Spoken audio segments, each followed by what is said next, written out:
Direito Econômico, Sistema Financeiro Nacional. Continuando o estudo do Sistema Financeiro Nacional, ainda falando sobre a composição desse sistema, vamos falar agora dos órgãos supervisores, começando com o Bacen, que, como vimos em aula anterior, faz parte dos órgãos supervisores do Sistema Financeiro Nacional, que é o Banco Central do Brasil, por isso Bacen, também conhecido como Banco Central Nacional, e foi criado pela Lei 4595. A composição do Bacen, que também é chamada de diretoria colegiada, está descrita no Decreto 91961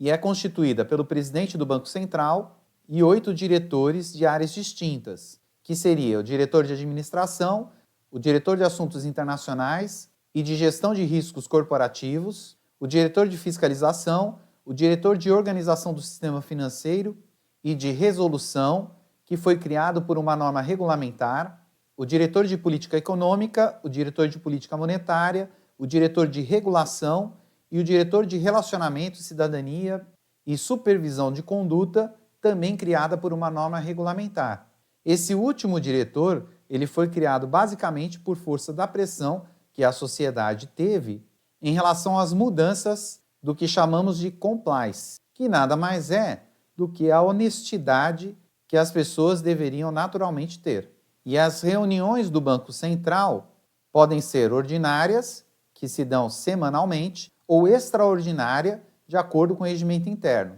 E essas reuniões somente se dão se houver presentes pelo menos o presidente ou o substituto do presidente do Banco Central e a metade de seus diretores, no mínimo. E conforme abordamos em aula anterior, essa diretoria colegiada é a mesma que forma o Copom, que é o Conselho de Política Monetária, que foi estudado quando falamos do Conselho Monetário Nacional. E caso você tenha o nosso fichamento, poderá clicar nesse link e será remetido para o fichamento para a respectiva revisão. As funções do Banco Central podem ser observadas no artigo 10 da Lei 4595. Entretanto, o Decreto 91961 também fala sobre as funções de forma detalhada. E o artigo 10 fala que compete privativamente ao Banco Central da República do Brasil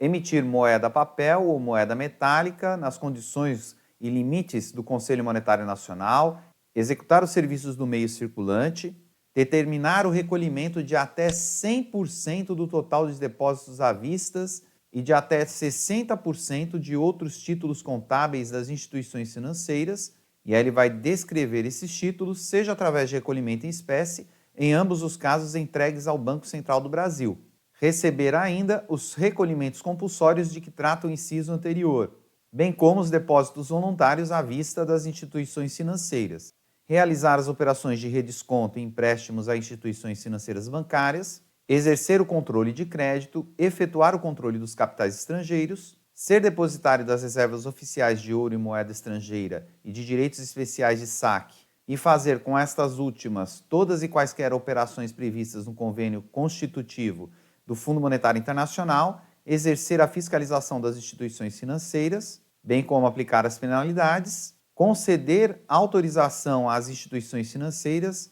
estabelecer condições para a posse e para o exercício de quaisquer cargos de administração de instituições financeiras privadas, assim como para exercício de qualquer função em órgãos consultivos, fiscais e semelhantes. Efetuar como instrumento de política monetária operações de compra e venda de títulos públicos federais e determinar que as matrizes das instituições financeiras registrem os cadastros das firmas que operam com suas agências há mais de um ano. Dentre muitas outras funções, descritas tanto no artigo 10 como no decreto que acabamos de informar. E podemos reduzir essas funções da seguinte forma, que o Banco Central é que faz a mediação entre a relação de instituições financeiras estrangeiras e internacionais com o próprio Estado brasileiro,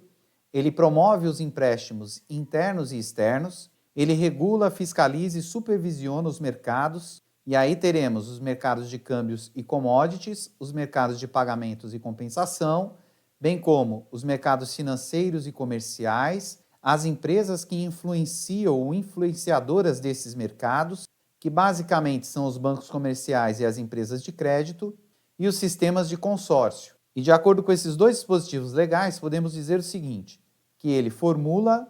acompanha, controla e executa as políticas relacionadas a estes mercados: câmbios, commodities, pagamentos, compensações, financeiro e comercial, bem como disciplina, organiza e fiscaliza tanto o mercado financeiro como comercial, bem como as empresas influenciadoras e os sistemas de consórcio. Portanto, o Banco Central executa a política monetária definida pelo Conselho Monetário Nacional. O Banco Central ainda é responsável pela emissão e compra de títulos de sociedades de economia mista, estatais e do próprio governo, sendo responsável ainda pela gestão de sistema de pagamentos brasileiros, conhecido como SPB, bem como pelos serviços de meio circulante, que poderíamos citar como exemplo as maquininhas, que hoje são tão difundidas, e ainda é responsável pela emissão de papel moeda, entre aspas, porque papel logo vai acabar. A gente fala aqui papel como o papel mesmo, ou seja, a cédula,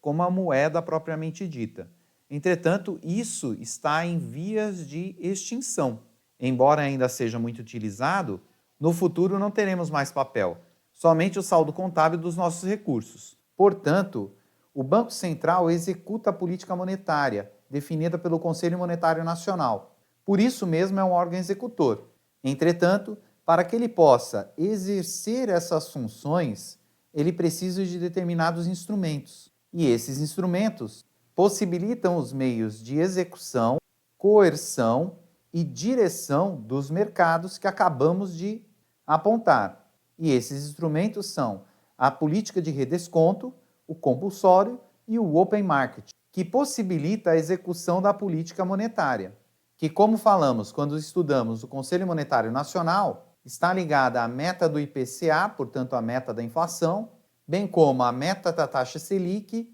e ao seu viés. E são esses instrumentos que possibilitam o cumprimento dessas metas. E mais à frente iremos estudar de forma detalhada cada um desses instrumentos.